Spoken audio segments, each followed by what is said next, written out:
My Blargian Snagglebeast devours your mutant swamp fly. Oh yeah, I bet you didn't see that one coming. Hey, what are you doing? Check and mate. What? That's cheating! On the contrary, the rules clearly state that the Blargian Snagglebeast has an allergic reaction to swamp flies that last 2 turns. Ooh, it is on again.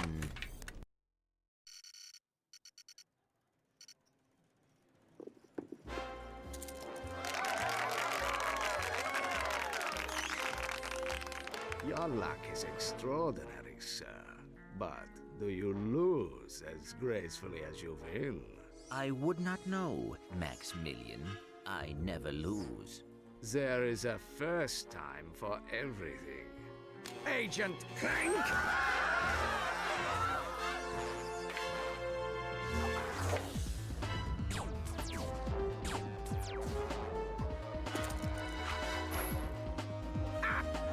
You missed!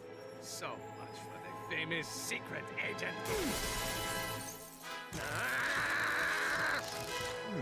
Shocking.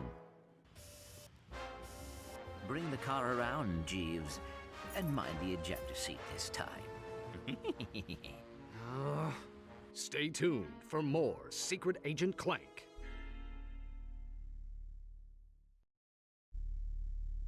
That was terrific. Yeah, great. Change the channel. But the man said to stay tuned. We continue our live coverage from Velden. Just hours ago, the planet was attacked without warning by a terrifying alien race known as the Tyrannoids. Officials believe that an evil robotic supervillain known as Dr. Nefarious is the mastermind behind the Tyrannoid attack. As you can see, the Galactic Rangers are putting up a valiant fight, but they are no match for these tentacle-eyed terrors. Indeed, this backwater planet may be completely destroyed in a matter of hours. Darla Gratch, Channel 64 News. We're going home. But Velden is in a Solana galaxy. Oh no, not the gravimetric warp drive. The untested gravimetric warp drive? The one you built from Blargian scrap metal? Coming? We are doomed. You were saying? I stand corrected. I just hope we're not too late.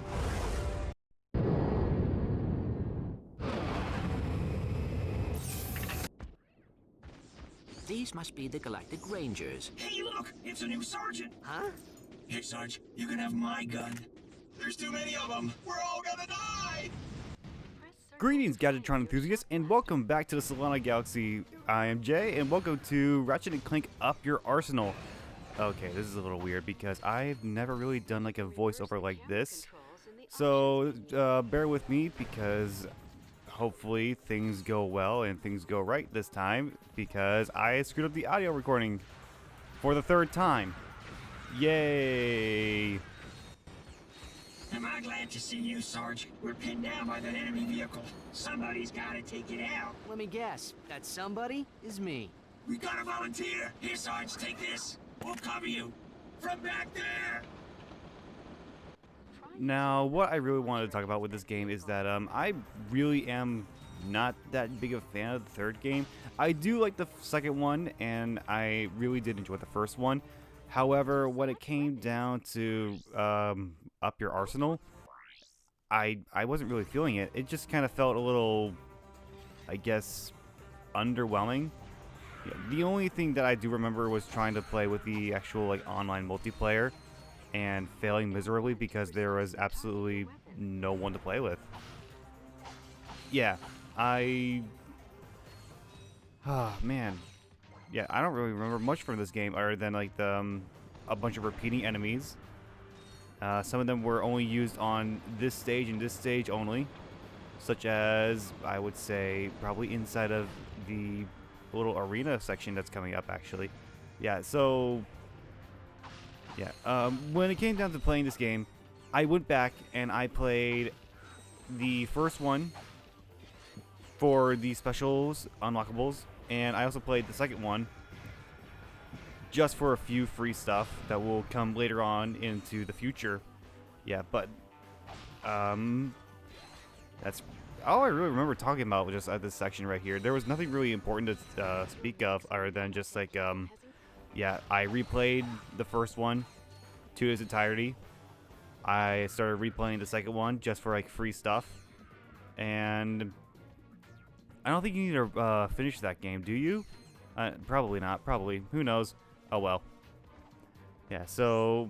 Oh, that's right. I was talking about like how in this area there used to be like a giant cliff section. Like there were stones you could walk on unless you terraformed an entire mountain just to like expand outwards for like more like I guess habitable areas. And I was really excited just to come back here just because like, oh look, it's Ratchet's hangar. I remember this area.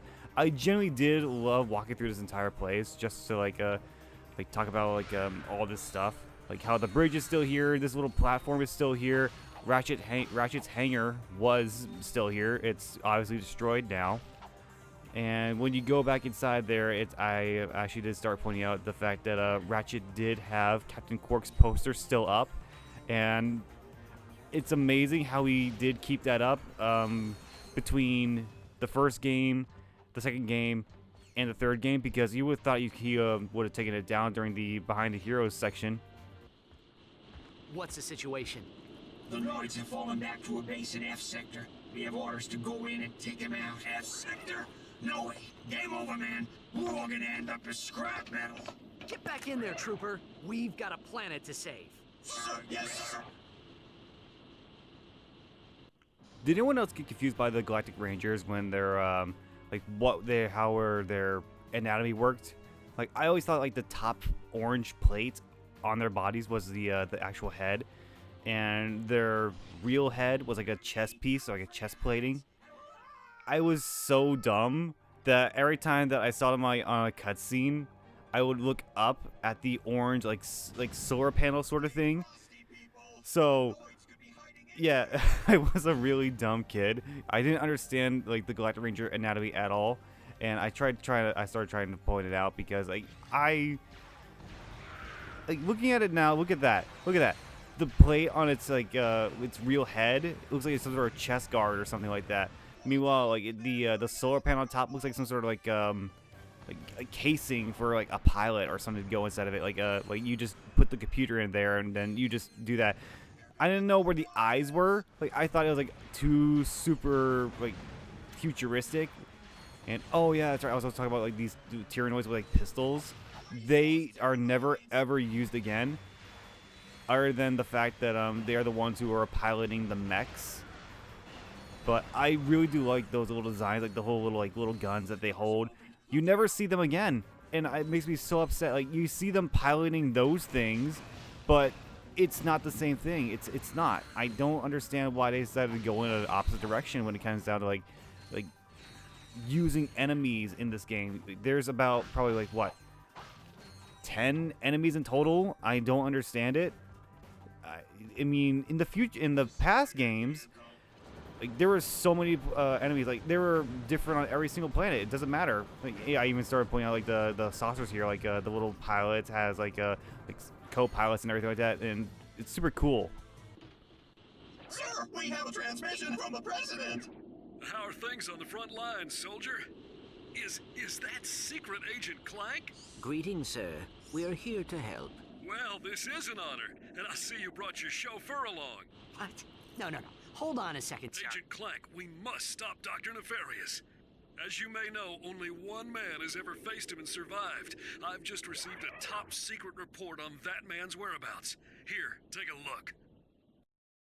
On tonight's episode of Nature's Mysteries, we examine the Florana tree beast.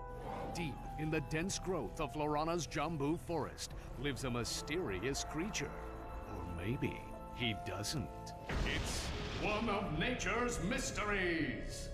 I seen him run right through our camping site. He was buck naked, screaming and holding a banana. Or maybe it weren't a banana. It could be. One of Nature's Mysteries. Legend tells that this mysterious creature is actually one of the greatest superheroes who ever lived. Shamed by his recent past, he is now one of nature's mysteries. Tune in and find out the answers.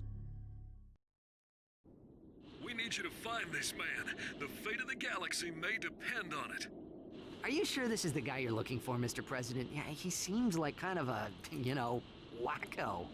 You may be right, but he's the best chance we've got. I know you boys won't let me down. You can count on us, sir.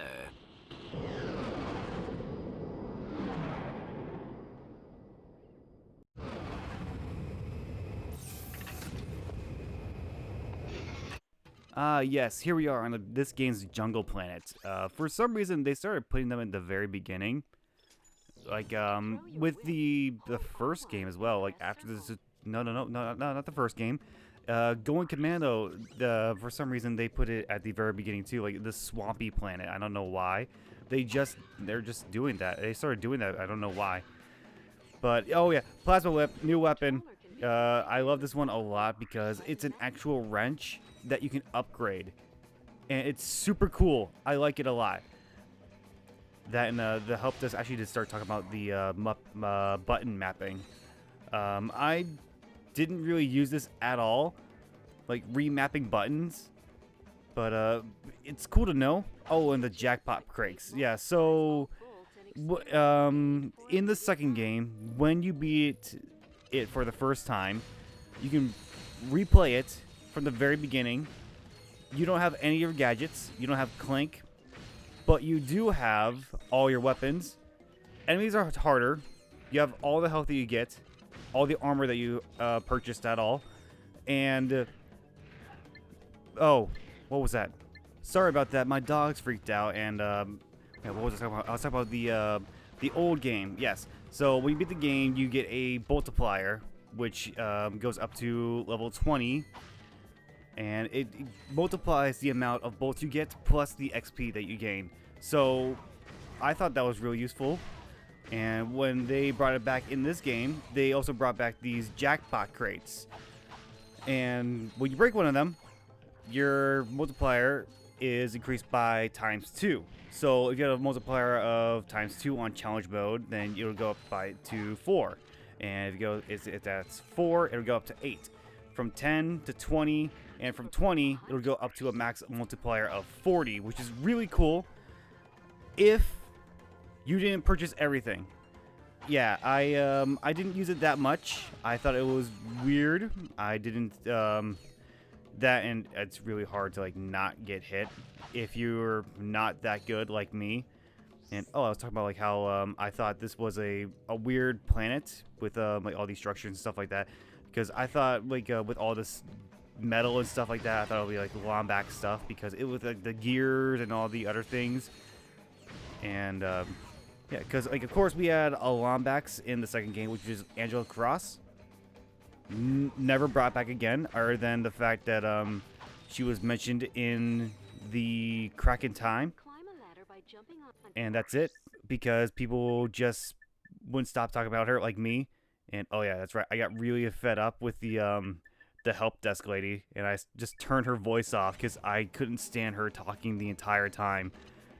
I was so upset because she just kept on talking over me every single time I tried to do something.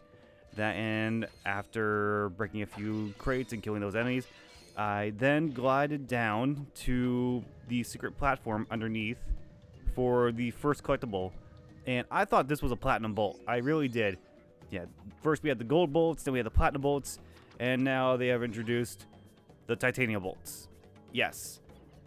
In this game, they have brought back, or they have brought up, titanium bolts, which are used exclusively to purchase skins. And that's it. That's all they do. And while searching the web, I found a cheat code that I really wanted to use, which gave me a lightsaber, and I fell in love with it so much. I just started kind of cackling, laughing right here, and it was so cool just to find this, because I knew there was a way to get like the old school skin. Yeah, but sadly you can't get that on this planet. You need to actually wait in order for you to get to the main hub of this game, where you're probably wondering, main hub? Sorry, my dogs. What main hub? What do you mean main hub? Well, unlike the first game and the second game where you just kind of went to planet, this one, you actually do have like a... Knock it off. Yeah, sorry, again, dogs. Let's see here. Let's see here. What was I talking about? I got so distracted. Oh, well, we can talk about this. The Inferno crates. Yes, Inferno mode is something completely new, which is just like a small little moment of invincibility. Don't know why they added it, because it kind of just gives you like the final armor plus just like dual wrenches, which is not that good, especially when you just want to gain XP. So whenever you do get this mode, it's kind of hit or miss. Like, I don't like it, but apparently a lot of people don't like it either. Yeah, oh yeah, I also started going over here just to like talk about the final collectibles, which is going to be just around this little corner right here. When I was a kid, I was super proud when I found this, and because I had no idea like this was the thing, I didn't know this was up here. Yeah, these are trophies. So before PS3 and stuff like that, we had this introduced, which just gave us like little figures of the characters that we'll find. Yeah, there's one for Ratchet, there's one for Clank, there's one for just like doing like random stuff, and it's really cool. I like it a lot, but it's kind of sad that they never really did bring it back again, other than like random collectibles, such as like let's see here. In Rift Apart, there was the armors. In A Crack in Time, they went with like a new mechanic, which was the Constructo mods. And let's see here. Tools of Destruction had the devices, which got turned into weapons. Like the most popular ones being, of course, just Mr. Zircon and of course the Groovatron, which I'm honestly not a fan of. I do not like Mr. Zircon at all, and the Groovatron was kind of hit or miss with me. Sometimes I liked it, sometimes I didn't. Who knows? Maybe in the future I'll try it more. Ratchet, we have company. Where? Behind you. Where? Behind you. Very funny. You having a good time? You trespass on sacred ground. Now you walk path of death. But, sir... Path of death! Ah, yes, the Path of Death. So this is just a little challenge or trial or something like that, just to try and kill Ratchet and Clank, because what we're here to find is actually one of the galaxy's greatest superheroes, as it's said on one of Nature's Mysteries. And hey, look, a weapon leveled up. Great. So like in this game, they can level up 5 times. So right now we have the V2, which can be upgraded then to the V3, V4, and then V5. Which is not really that interesting in my end. I do not really like the leveling up system. I do like the fact that you can level up more. However, I do miss the fact that you can't go to subcognitos or anything like that in order for you to purchase mods, which is one things that I did enjoy about the second game, was the fact that you can purchase what kind of upgrade you want to get for your weapons, which is why I was a big fan of the Raritanium and stuff like that. I'm sorry, I died. I was really big fan of the Raritanium and stuff like that. It was one of my more favorite parts, even though it wasn't entirely what I was seeking. But still, cool. Really, really cool about that. Yeah, so let's see here. Yeah, just doing the trials, platforming, you know, jump and shoot, jump and shoot. Ooh. Yeah, I should have really used the plasma whip more, because I want that one to level up ASAP. I love the plasma whip inside of this game. The fact that they didn't really bring it back, other than for it to be let's see, what weapon did they bring back in Tools of Destruction? They didn't really bring back any weapons in Tools of Destruction. They just kind of used the new stuff. I mean, there was the fusion bomb glove, which was kind of like the bomb glove, but with this game, they didn't really bring back that much, other than the suck cannon, and I do know they brought back the Agents of Doom. Yeah, I'm not really a big fan. Oh, yeah, that's right. I didn't get a chance to see a skill point, because I took damage at the very end, so no skill point. But I guess there's always next time. Yeah, let's see. I'm looking for it right there. Yeah. And right there, it's stay squeaky clean. That's the one that you need to get through the path of death without taking a single hit of damage. So, yep, there's always next time. Let's try it again sometime in the future. Not be. Okay, we walked your path of death. Now, tell us what you know about Dr. Nefarious. Huh? Dr. Nefarious! They say you're the only man to ever beat him. Huh? Jeez, this guy's even dumber than... Captain Quark? Yeah, Captain Quoof! That's it, Quark. You've had this coming for a long time. Who else would it be other than Captain Quark for us to be the hero that we are looking for? The only person who has taken on Dr. Ferris or ever been a hero in this galaxy is just the only person that we hate the most. And genuinely, I do not like Captain Quark that much in this game because, as you can see right here, he is the first boss fight, and he's kind of a pushover because the plasma whip is doing really good with some ground air to ground strikes, the ground pounds and stuff like that. Switching on over because I ran out of ammo, I went to the nitro bomb launcher or the nitro launcher because I just needed to level up a little bit. So hopefully it levels up here, but nope, does not. So, Quark has completely lost his mind. Now what? Just keep the mask on. He thinks you are his new leader. Great.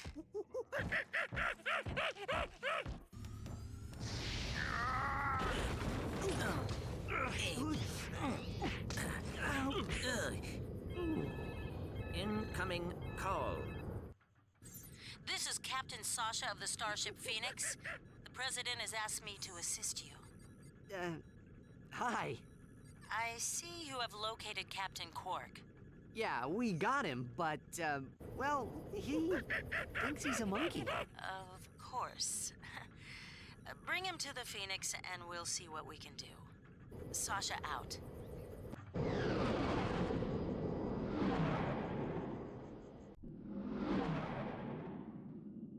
Look at that, Clank. This ship is amazing. Welcome aboard the Phoenix, gentlemen. Whoa. Impressive, isn't she? The Phoenix is the pride of the galactic fleet. She's equipped with the latest technology. Holodeck training suite, auto vendors for armor and weapons, virtual firing range, starfighter upgrade system, even a Gadgetron VG-9000 game system. A VG-9000? Of course. With a Mavix Fireball Pro controller, VR headset, and a zero-G dance pad attachment. Will you marry me? Well, you've obviously had an exhausting trip. Why don't you stop by your quarters? We prepared a custom living area for Quark, so he won't get in your way. Come meet me on the bridge when you're ready. And yes, this is the hub. This is where we will be mostly at our base of operations. There's a lot here to do. We have the Gadgetron vendor over here, which we're actually going to go over to right now. And you'll see that when we actually do open it, yeah, we can get a max ammo real fast, and we can actually go ahead and scan our memory card for us to get a 10% discount just because we have a save file for the first game up to us getting sponsored by Gadgetron, which means that yes, we have in fact worked for Gadgetron for once in our, I guess, lifetime. Yeah, for the past 2 years, which means that yes, it has been in fact 2 years since the first Ratchet Clank game up to right now. And now, wait, what am I doing again? And oh, that's right, I was going on the skins because we also have this down here. We have the old school retro skin, which is what I will be rocking for a while. And I got really paused right here because I saw through the menu that he still had like the pilot's helmet on, and I thought that was like really interesting for some reason, like just like how the body changed, but the head did not change at the exact same time, meaning that they were on like different like planes of existence or something like that. Because the helmet, it always just kind of floats over Ratchet's head, and I just thought that was kind of weird. But yes, right now I'm also looking at the vendor because it shows that you can test weapons inside the VR training. So this is actually one of the more interesting things. Like you can test the weapon before you buy, and I actually did start thinking about this a long time ago. How in Ratchet Clank Into the Nexus or Nexus, whatever region you're in, that depending on that is the last game where you can actually test a weapon before you buy it. And I thought that was a really cool feature, and I was wondering, like, why did they never do this in like another game? They never did it like in like any other game other than like Into the Nexus. No, I'm just misremembering. I just kind of let this blank out of my head. So yeah, that was really cool. But I went ahead and I bought the N60 Storm because it gave me like a 10% discount. Of course, it would drop down from 1,500 to about 14,000 to 14,600. And I also wanted to check out the armor vendor because I wanted to see like what the price was. 10,000 bolts for a set of armor. Not that bad, but not that good either. I just spent all my money on the Storm. And now we're actually going over here to continue with the story, but I also wanted to show off a few of the side areas. Over here is the VR training, which is just kind of, I guess, small side arena that you can just do like itty bitty challenges, and it's real easy to 100% it. And in here is the trophy room, which is where you can display all the trophies that you have. Like, of course, we have the one Ratchet trophy, but other than that, that's all we have. And I really am kind of excited to like get back into the groove of this because this is actually the first time in a long time that I've replayed this. Yeah, but over here we have the living quarters, which is where Cork is going to be. And I just noticed over there that there's a Cork poster, and that's where Cork is going to be in that cage over there. Yeah, but anyway, let's continue onward, and that's it.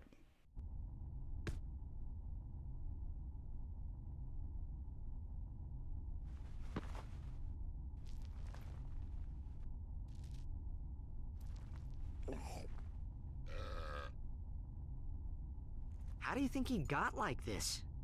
Well, the life of an intergalactic superhero can be very stressful. Yeah. Anyway, you're telling me this nutcase is our only hope for stopping Nefarious?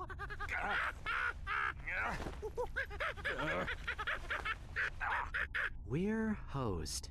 And with that, we have reached the end of the first episode. Thank you all so very much for watching. I do appreciate all you who stopped by and actually do like watch a few episodes here and there. Yeah, it means a lot, and I really do want to do this more in the future. So leave a like, comment, and subscribe. I really do appreciate it, and I will see you all, Jay, then.